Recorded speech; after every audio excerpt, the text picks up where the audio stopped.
guys. In today's episode, I thought I would go back to a pretty recent topic and talk about the benefits and the negatives and benefits of my Crohn's disease. In a very recent episode, talked about what Crohn's disease is overall, and I just touched on my experiences with it. In this episode, I wanted to get more into the positives and negatives of what Crohn's disease has done for me as a person, outside of a lot of the health side of things, just how it's helped me grow or affected me emotionally, things like that. So I'm going to start with the negative side and end on the positive side, since I feel a lot of my episodes end up kind of becoming negative at the end. I'm looking to avoid that here. So start off, like I said, this video isn't for me to talk about like my experiences in surgeries or being unhealthy, things like that. I wanted to talk more about emotional and I guess primarily emotional side of how Crohn's disease has affected me. So one of the big things that has directly been caused by my Crohn's disease is a lot of like body image issues, I guess. So theoretically, I was told when I was like growing up and stuff that my max like height, like the height I would grow to, would be somewhere around 5'10" to 6 foot. I was never going to be, super tall, giant kind of thing, but it should have been closer to around 5'10", 6 foot, and I pretty much capped out at right around 5'7", just under 5'7", really. I usually round up to 5'7" to make myself feel better, but 5'7" is, I guess, technically an average height, but when you like look around the world and stuff and go to things like media where an actor is considered super short, like a Tom Cruise or something like that. Tom Cruise isn't 4'9" or anything like that, and he's considered very short. He's like, I believe around maybe 5'5", 5'6" at worst. So a lot of those things where people in media are portrayed as being very short, like especially I watch a lot of football and stuff. If a football player is like 5'10", he's considered basically a midget at that point, especially in like a quarterback position or whatever. But a lot of those things have made it like difficult for me, especially as I go into things like the dating world. In the dating world, there is a very clear, defined line that about 70% of girls, if they could choose, they would want someone that's over 6 foot. The number's probably higher than that. I believe a pretty big majority of girls would want a guy that's over 6 foot. Just one of those standards that people like to meet. There's a good amount of people out there that recognize that physical appearance is not like the defining thing in a relationship, but I'm not really getting into relationship stuff at this point in this episode. Just wanted to kind of clarify. The big one for me has been height, but also my weight. I've never been, super heavy, and I've never been really, really skinny, aside from medically causing me to be really skinny when I was real young kind of thing. But overall, as I've been like a teenager and an adult kind of thing, I've been on, the husky side. I've always had a gut, but I've never been like super overweight. But because of my Crohn's disease, I've had my weight fluctuate 30 pounds in a month very often kind of thing. And that kind of messes with your head a bit. Like, there's been a lot of times me getting sick has correlated with times where I was trying to start losing weight, because when I'm healthy, I kind of slowly start to gain weight if I don't keep an eye on things. So as I start to lose weight, and if I start losing weight real fast, at first I'm happy, and then I realize, oh wait, I'm probably just very sick. So it kind of messes with your head that way in terms of body image. And then the other things I wanted to hit on for negatives was a mix of depression and loneliness and stuff. I think this is for most chronic illnesses or illnesses in general. People have a habit of kind of slipping into states of depression and loneliness and stuff, especially if you're like sick and bedridden, things like that. It's hard to be in a hospital for, weeks on end or even a few days without kind of being like, wow, I've been watching cable television all day. This is pretty rough. Especially for me when I was in high school and stuff, there was like 2-week periods where I'd be stuck in the hospital post-surgery, and at that age, you're used to talking to people all the time, being very, very social and having friends and texting all the time. And for me, school, if you're in school, it's hard to text and stuff. So I'd be in my hospital bed from, you get in the hospital, I get waking up around 6 a.m. So I'd be up at 6 a.m. and be in a hospital bed alone with my thoughts for until 3 p.m. at least, if not later.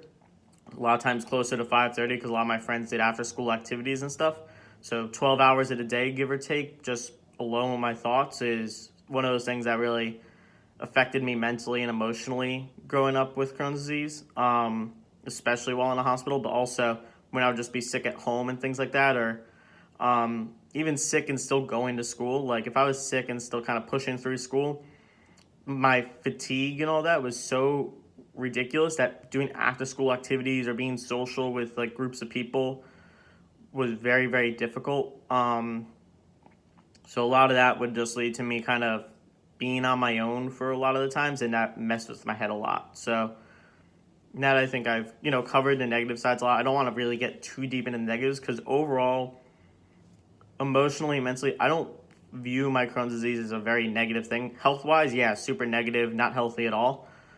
But mentally and emotionally, I think my Crohn's disease has helped me in a lot more ways than it's hurt me, or at least more significantly than it's hurt me.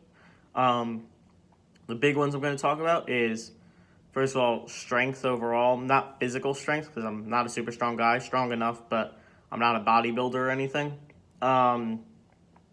Strength-wise, it's just made me, I guess, and I'll mix it in with my next thing, which is going to be tolerance.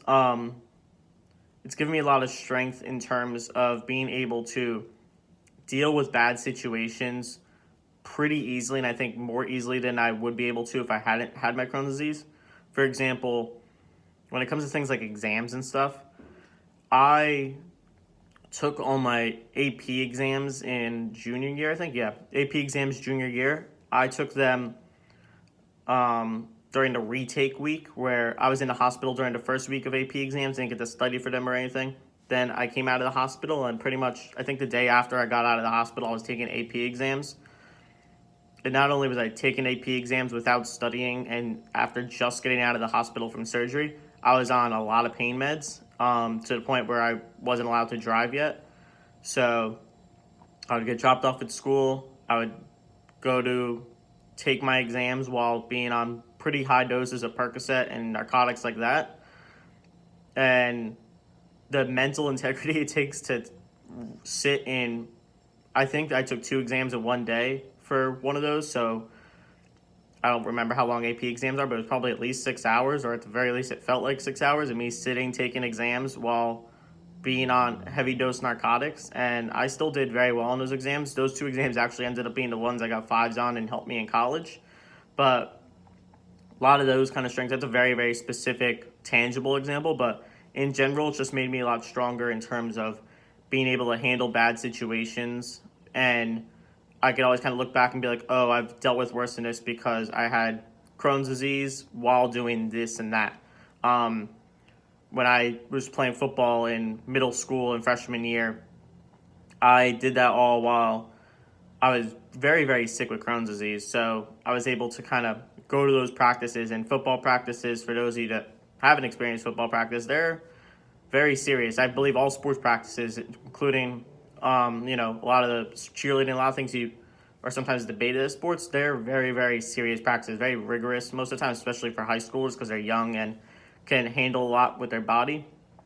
But yeah, that's what I mean by strength. And also I grouped in tolerance with that because there's a lot of things I'm more tolerant of because of my Crohn's disease. Like if someone's having a bad day, I definitely recognize that. Like if they're saying, look, it's just a bad day, I'm sick, whatever, I'm usually the first person to be like, yeah, I totally get that. Take the time you need to get better, focus on your health, that kind of thing. It's made me more tolerant and accepting of things in that way.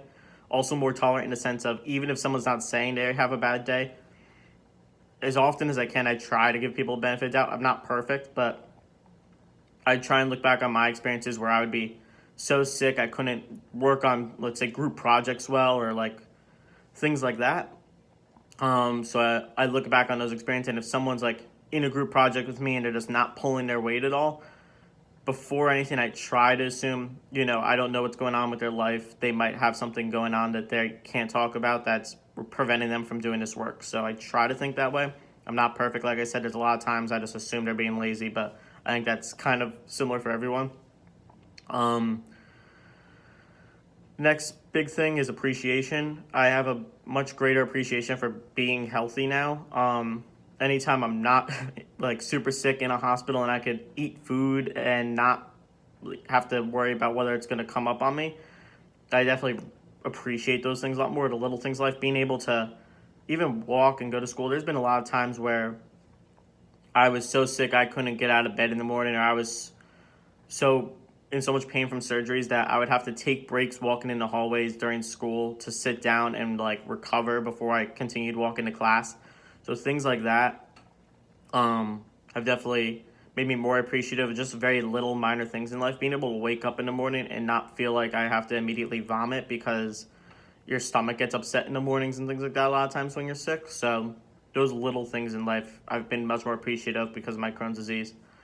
And the last big thing that I'm going to spend the rest of my time talking about is Camp Oasis. It's a camp for kids specifically growing up with Crohn's disease. I started camp basically at the youngest age I could, which was supposed to be, I ended up starting a year before I should have because paperwork messed up where I was written down as being a grade older than I actually was. I started camp at, I believe, 8 years old, when realistically the starting age was supposed to be closer to 9. I started camp at 8 years old, and I went for every single year up until I was 17, and they make you take a gap year between starting college and stuff. Like that summer before you start college, they don't let you come back to camp as a counselor. So I took that gap year, and I've been a counselor ever since then. So overall, since I was 8 years old, I've been at Camp Oasis for 1 week every summer in Nockamixon, Pennsylvania. Just being in that camp environment. And the point of that camp is kind of give kids an opportunity to be around other kids with Crohn's disease and stuff, and maybe even get the chance to learn some things about their illness or learn coping things. Since I've been a counselor the past 3 years, I've always been with the youngest group of kids, and that youngest group they're so developing that it's great to see them develop quickly in different ways when they're younger, and you're not raising them, but taking care of them that week. A big one for me, the story I always like to tell, was there was a kid in our cabin that had a feeding tube like in his nose, and he was a champ with like putting it in himself, taking it down himself, things like that. Pretty much his whole life, you could tell he's been doing it since he was very, very young. And he was totally fine and comfortable putting it in, taking it out all the time, pretty much every day before bed and waking up and all that. But there's some kids that rather than doing that, they just leave the tube in for as long as they can, which is also fine. You could leave it in for around a week without it being changed by medical staff personnel. So there's some kids that would just leave it taped to like their face all day and have it dangling from their face a bit. And, if you don't know kids with those kind of illnesses, that could be, a bit alarming at first or just unsightly in not a crude way, but I think everyone gets what I'm trying to say. So that kid that was really good at putting it in, taking it out because he felt uncomfortable walking around and being seen with it, he realized, oh, well, that kid is comfortable with it kind of hanging out of his nose. I could do that too here. This is a comfortable, safe place for me to do that. So he was able to make that step, and it was just heartwarming to see that kind of thing happen. So the biggest benefit of all for my Crohn's disease has definitely been Camp Oasis in general. Not only as I was growing up and having that environment to be around other kids with Crohn's disease and see that it's very, very easy, it is possible to live a normal life while dealing with Crohn's disease, and it's not something that has to define you. You could define yourself as someone that has Crohn's disease and handles it. That was definitely the biggest benefit I got out of it. So with that, I'm going to wrap up this video here so I don't go rambling on. I could definitely talk way, way more about this, but I don't want this to go way over 15 minutes. So I'll wrap it up here. As always, thank you all for watching, and I'll see you tomorrow.